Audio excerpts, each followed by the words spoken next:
Coming up in this edition of Retro Newsround, play classic Sonic on your mobile for free. A brand new ZX Spectrum launches. And experience classic arcade gaming in LEGO.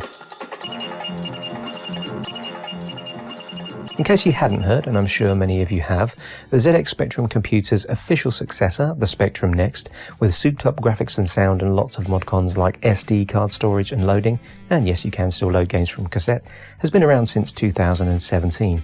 However, they've been quite hard to come by, as they were made available through 2 separate Kickstarter campaigns for limited periods. Well, now there's another chance to get hold of one. A third Kickstarter campaign has launched, and it smashed through its £250,000 goal in just 7 minutes. These things are really sought after, so if you want one and you have the spare cash, now's the time to jump on board. They're going for around £300 depending on which model you choose. Links to the Kickstarter page and their Facebook community page are in the video description. For fans of 1991's Sonic the Hedgehog game, you'll be pleased to know that you can play it for free on your mobile devices. It's a free download from the Google Play Store for Android devices and the Apple App Store for iOS. The game is ad-supported, which can get a bit annoying sometimes, but great if you want to try it out for free, and you can pay to remove the ads for £1.99.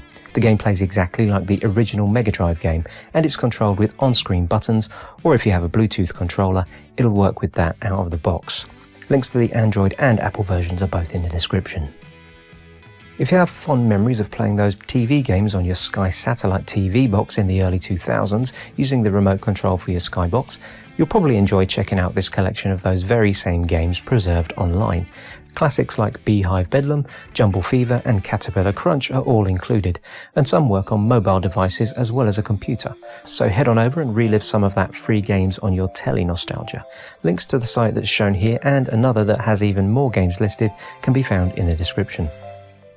If you loved the 1980s cartoon series The Real Ghostbusters, a new visual history book for fans of the show released on the 8th of July 2025. It features a wealth of rare and previously unseen material, including scripts, storyboards, concept art, prototype designs and interviews with key members of the original creative team. The standard edition is around £45 to £50, and the deluxe edition, which includes a Firehouse slipcase, some animation cell replicas and a specially designed bookmark, is around the £70 mark, depending on where you buy it from. I've included a link in the description to the lowest online price that I could find.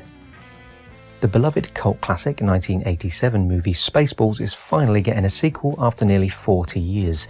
This is big news in geek fandom circles, but some of you may not have heard about it yet. It's currently in production with the original director Mel Brooks in a production role and Josh Greenbaum directing, previously known for the 2016 TV show New Girl and the 2023 animal revenge comedy Strays.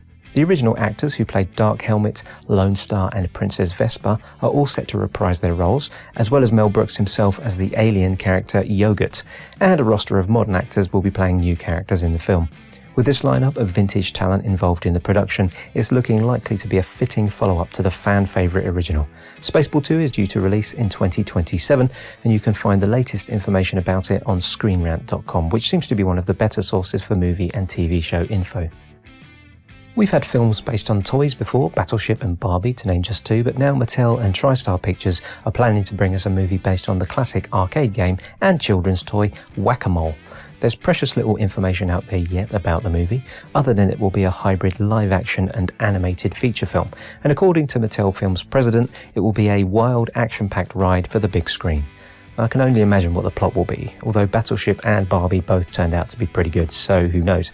Let us know what you think in the comments and whether you'd be interested in watching a film about smacking small, cute animals with a hammer.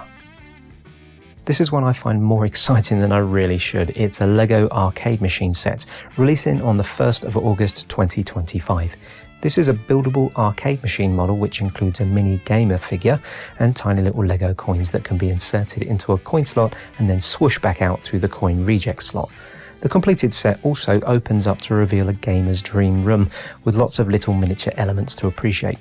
The set will cost $34.99 and will be available from lego.com. And finally, I want to finish up the video with a recommendation. If you're in any way interested in the history of retro gaming, you'd do well to pay the Retro Collective a visit. They run a retro museum in Chalford, located in a converted mill in the heart of the Cotswolds. The two main parts of the museum consist of The Cave, which is described as a hands-on museum of video gaming history encompassing hardware, software, peripherals, and related ephemera from the 1970s to the early 2000s, and the Arcade Archive, which hosts an impressive collection of vintage arcade machines of historical significance from the 70s, 80s, and early 90s. Their website contains all the details you'll need to find out more and book a visit, and they also have a professionally run YouTube channel, which is well worth a visit to keep up to date on their latest developments and additions to the museum. That about wraps up this edition of Retro Newsround, so until the next one, thank you for liking and subscribing, and of course, thank you all for watching Retrospectives.